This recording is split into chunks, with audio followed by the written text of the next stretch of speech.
All right.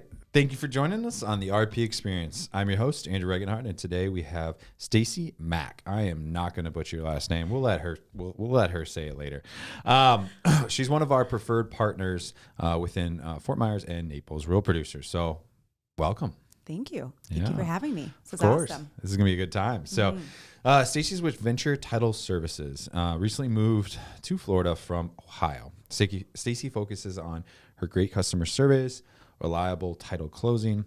She believes that her authenticity and personal attitude contributes to her success, and she loves and she says that she enjoys the clients and caring about the business and helping the company grow. So you've been a great partner within Real Producers, but also I know how much of an impact you've done for Venture Title Services as well. So they're lucky to have you, and we're excited to have you on the podcast, share a little bit about what title work and different things like that, which is obviously not sexy and it's a little bland, a little bit boring, but we're also be talking about some motivation, some different things like that. So welcome to the podcast. Love it. Thank you. Can you give the listeners a little bit, I mean, who you are, right? Like you came down from Ohio, so born and raised up there, and why'd you choose Naples? Okay, well, so just so everybody knows, my last name is pronounced Maczulis. Oh yeah, Maczulis. But you don't I guess, have to. it's not too bad. I guess I maybe could have done that. You know what? That Stacey Mac has a little bit better of a ring to it, so I prefer that anyways. Yeah. But just so everybody is clear on that. Maczulis. We got it now. Yes. So I've been with our company for over 10 years.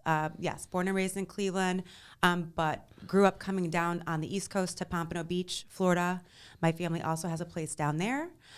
So I'm very familiar with South Florida. So coming down here was kind of a no-brainer. But what brought me down here was the growth of our company. Mm-hmm. So when I started with the company 10 plus years ago, we had maybe 35, 40 employees in the whole company. And now we're pushing, I think, 130. That's awesome. And we grew organically. So it wasn't something that just happened overnight. It was a lot of hard work and dedication. And we have an amazing staff. And so we were really excited to come down and grow Florida. Yeah. We're like, why not? I mean, we grew huge in Cleveland and we're really proud of that. Let's see what else is out there. And this market, well, not a better market than South Florida. I mean, you kidding? Yeah. People, I think one of the reasons why is people, in the Midwest, right? We talk about Ohio. I'm from Wisconsin. A lot of people up there, probably friends, family that relatives, like they buy a home and they're in it for 30 years.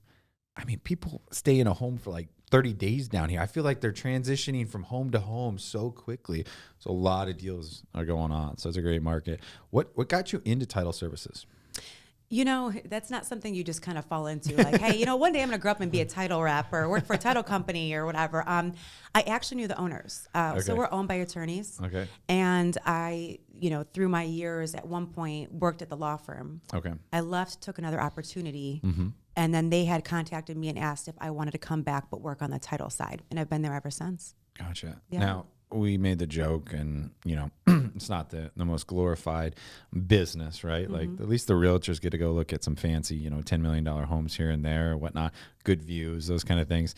What do you enjoy about title work? For me, I think it's more just the sales aspect. I mean, I think you could be selling any kind of service. I don't think necessarily it's just title, but I do enjoy the real estate, obviously, industry. I think it can be a lot of fun. Obviously, going in, doing brokers opens or open houses or doing fun things with the agents and seeing all these awesome houses. And, that's really a fun part of it. But just building the relationships is really it is for me. That's awesome. Yeah. I mean, I have clients that have worked with me for 8 years, 9 years. I mean, means everything to me. Yeah.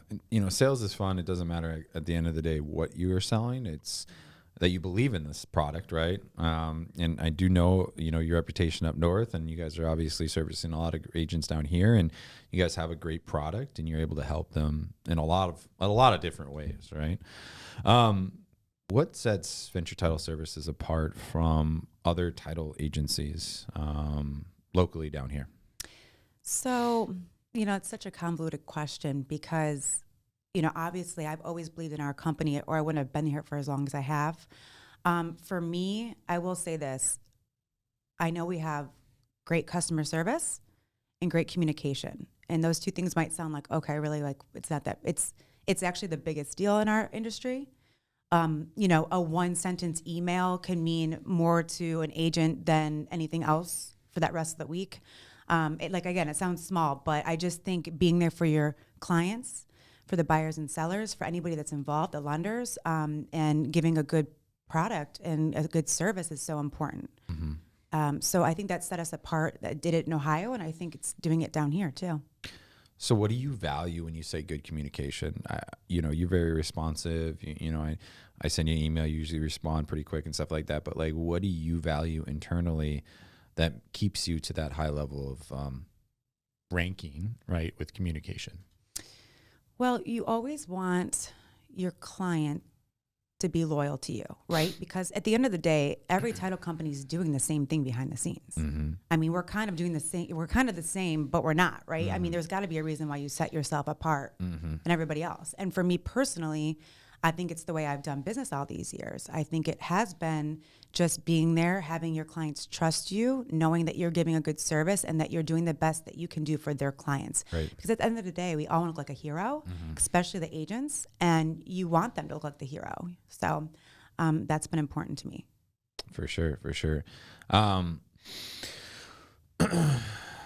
Obviously, realtors that have been selling for a long time, they understand the closing process. But from a standpoint like that, maybe someone's naive to the closing process, like why is title work so important, and a little bit about the process, like why is it important, but also like what do people need to do when they expect going through the process? So I always educate my agents, especially newer agents, on Title 101, which is basically just have a basic outline of what it is.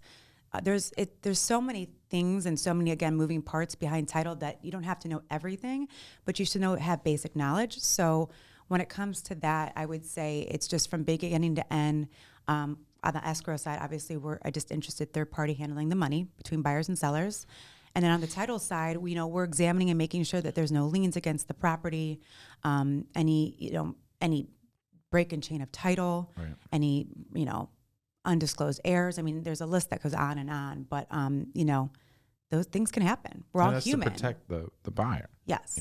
Yes, absolutely. I mean, it's like any insurance. You're not going to drive around without car insurance. Right. Right? I mean, look at Hurricane Ian, right? A lot of people that didn't have the insurance, like, ooh, should have had that one, right? Yes. So it's a tough one. I know you guys have been operational up in Ohio. You guys have done a lot of different things up there, and one of the things you guys are doing is some joint ventures with realtors down here, and I think that's something that's unique to you guys. So explain a little bit on what that is. Yeah. So our joint venture is a profit share group that we brought down from Cleveland. So it's one big group now. So South Florida and Ohio are now together, which is really awesome for the agents down here. So we're not starting from the ground up. We already have it established. We have all the top Northeast Ohio agents within it. We just want good partners that, want to work with us and have a relationship with us. It's been very profitable for our agents. It's very rare that anybody that's in it would ever want out of it, right, unless they got a real estate altogether. But yeah, we're excited to grow it down here. That's kind of what, we want to do down here for other realtors. So an agent that, let's say, roughly sells, let's say 10 million, 15 million per year, those kind of things, and would want to entertain a conversation with you, sure, about what it is, what should they expect, and what kind of questions would be answered? Well, my first thing, if I were meeting with them, would be like, have they ever been in one? Do they understand it? Okay. Some have, some haven't. It's kind of down here. Up in Cleveland, everybody knows about what ABAs are. Down here, I hear that there's some title companies that have them, but it's very far and few between. So I think there is a lot of education that I can, present down here of what they are and how they work. But I definitely think, yeah, it's worth a conversation and talking about shares and all that. It's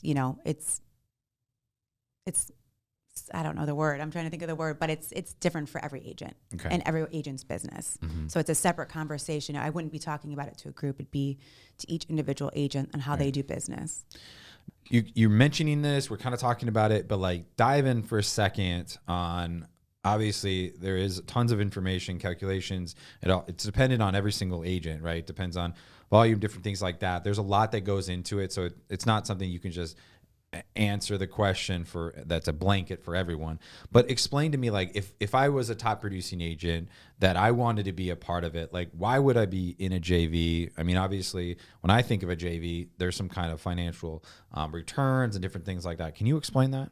Yeah, so it's a profit share group. So Okay. I don't know if anyone's ever been in any type of profit share groups, whether it's through, Keller Williams, I'll just throw that out because they have a profit share group, or EXP, or, different brokerage have kind of a similar type of situation, or it could be out of real estate. Right. That's basically what it is. And we're very profitable. So that, number one, is enticing to the agent. Number two, we give good service and do good by their clients. So that's another win. And we understand it's a relationship-based business. So, out of our partners, we expect half your business or more. Right. So it's very realistic. It's not, So their clients don't have to go, but obviously they're going to encourage it, but they're not required. And is there something that they have to let their clients know and stuff like that, or is there a legality there? There is. So it's called an ABA disclosure. Okay. An affiliated business arrangement, Okay. and it'll say on there that they have business interests. Yeah. I've in all the years been doing this, never had a client that had any kickback. Right. As far as like kickback, as far as their client wouldn't sign it or something. Yeah, it doesn't affect their buyers or sellers. So they, it's just a disclosing that they have interest in the company. If anything, it's like, I have interest in this. I need them to do a really good job. Right. Like, it's almost like an incentive. Well, and that's what, goes back to negotiating. When you talk about a title, I would never want an agent to lose a deal over title, right? Like that's just crazy. So, but I think when you go into the negotiation confident and saying, hey, this is who I partner with, they do a great job, this is X, Y, and Z, blah, blah, then that's what's important. I love it. I love it. So if you guys are curious about what Stacey has to offer and what they're doing there, obviously reach out to her. She can explain a lot more. She'll go in depth with you about your current situation, because it all depends on the individual and the agent and stuff like that. So, and I know you've helped out brokers, you've helped agents, different things like that, right? So there's a lot of different things that they have to offer. So interesting stuff. So Stacey, how do you like Florida? I mean, how can you not? The sunshine every day, and, going to the beaches on your time off, or the pool, or just, you're so much, and, being from a cold state, just this time of year being so much more active. And I have more energy, and I get up and I'm ready to go, So what do you like to do around here, or what have you found that interests you the most? What kind of hobbies? I don't want this to be a plug, but I found the best gym in Naples called Build by Coach O. I'm like obsessed. Nice. I go every day. It's the best workout. So I really found that my girlfriends that I met here are the ones that told me about it. I love to wake surf. Nice. I'm a surfer. It's a little bit harder to find down here. On this coast. I love this coast, but on this coast, yes. East Coast, a little easier. A little bit easier, but this coast, they don't have as much there. No. There's like a couple of groups of guys that I know of that do it, but that's about it. I mean, the boats, they get destroyed with the salt water, At least the other coast, they have some lakes over there and stuff like that. They do. They do. Miramar's big. I mean, there's a few lakes over here. And they do. I was actually just there a couple weekends ago playing volleyball with friends, and there was a couple surf boats out there. That's awesome. I'm like waving. I'm like, hey, come on. I want to. I love it. So I know you're just conversations outside of the podcast. You've been big on like motivation and stuff like that, and you said the working out and stuff like that. So like, obviously it is tough work. Caring for clients, title work can be challenging, different things like that. So talk about a little bit what motivates Stacey on a daily basis. Oh, what motivates me? I feel like there's so many things. I think the people you surround yourself with, that's always been a big one. I mean, you have to have a good sphere around you. If you don't, it's so much more easy to, I don't want to say fail, even though I do think that you need failure in life to be successful. But it is all about who you surround yourself with, first and foremost.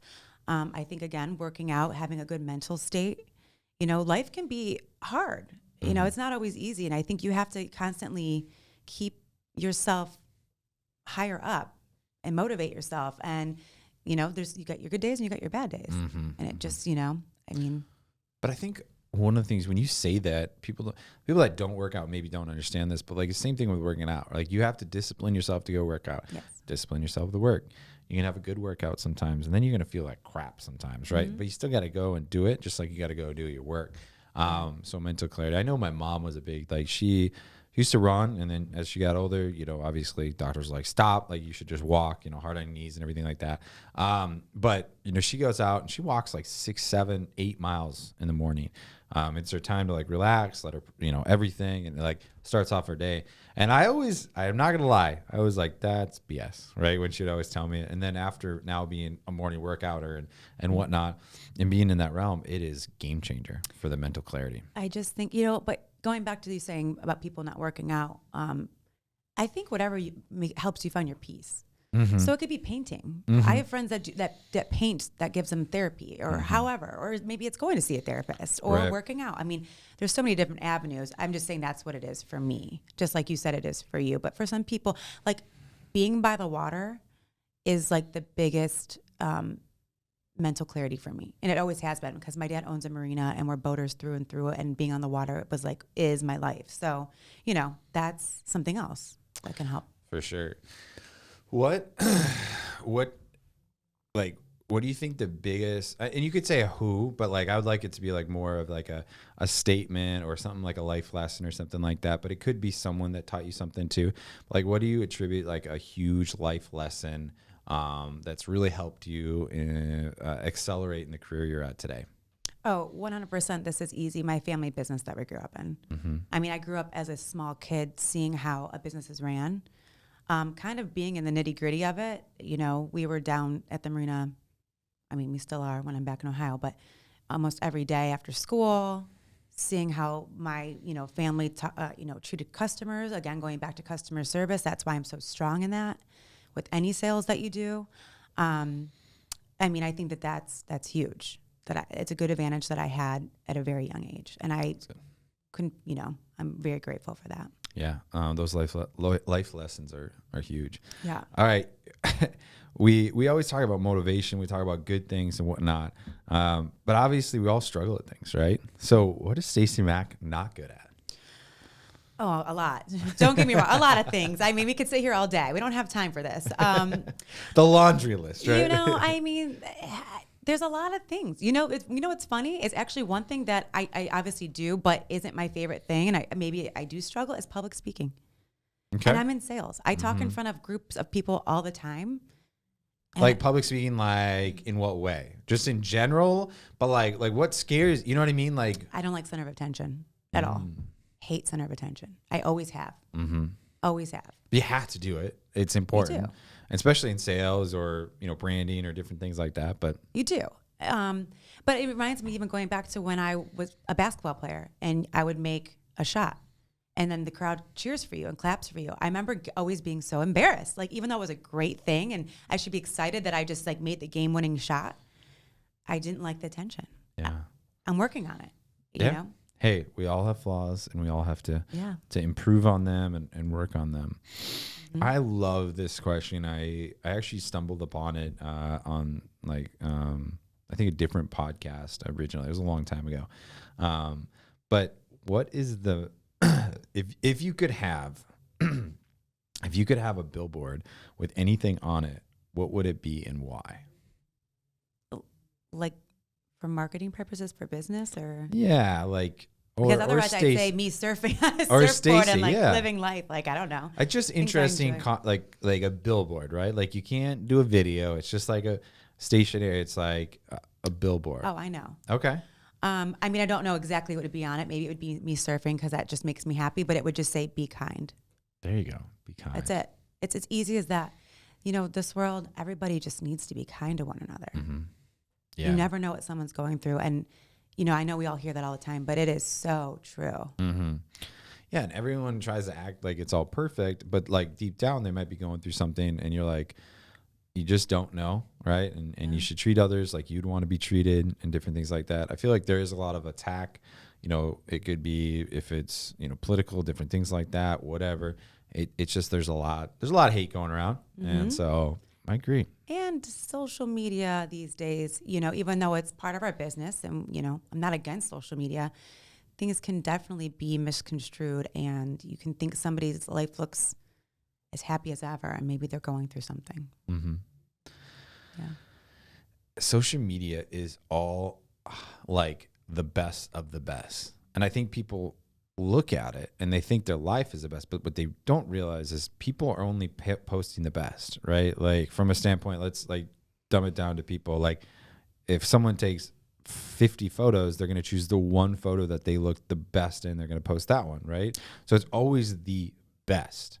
So when you look at the whole social media, understand that you're always looking at the best of everyone's life, right? So it only can go down from there. That's what I should say. But there's also too a lot of things that people like they're not realizing behind the scenes, right? So interesting. Yeah, just be authentic. I mean, I know it's hard. Well, listen, we all want to be the best, right? We all want to succeed in life. I mean, I think that's number one. I don't think anybody's gonna be like, you know what, I want to fail. I want to keep failing at life. No one wants to do that. No. So I think that, you're right. People show the best because they want people to believe they are the best, and not that they're not. But we all have our struggles, like you said. Right. So. We're all real. Yes. So last question, okay, because we're almost out of time here. How do you want to be remembered? Being kind. Seriously. Right. Yeah. I'm so big on that. I want people to be like, you know what, she was a really kind person, and she made me feel really good about myself. Well, I will state this. Liz is going to be embarrassed and turn red when she hears this. But when you showed up, they're like, "Oh, Stacey's here," and then Elizabeth goes, "Oh, she's so sweet and she's so kind." Literally, she said that. So, and like, I was like, "Yeah, she's super nice." Like, because Kobe's like, "Who's Stacey?" Which is our videographer. So it's working. Keep it up. Oh, thank you. That means so much to me. You just made my whole week. I love it. I love it. Well, we'll thank Elizabeth for that. Yes. So, well, we are out of time, Stacey. So thank you so much for coming on the podcast and sharing tons of wisdom and information for the listeners. And thank you so much for having me. Anytime. Of course. My pleasure. So, as always, RP Experience, extremely thrilled to have you on here. We're here in the Venture X office, here in the podcast studio. Don't forget to like, subscribe, and stay tuned for the next episode. Thank you all.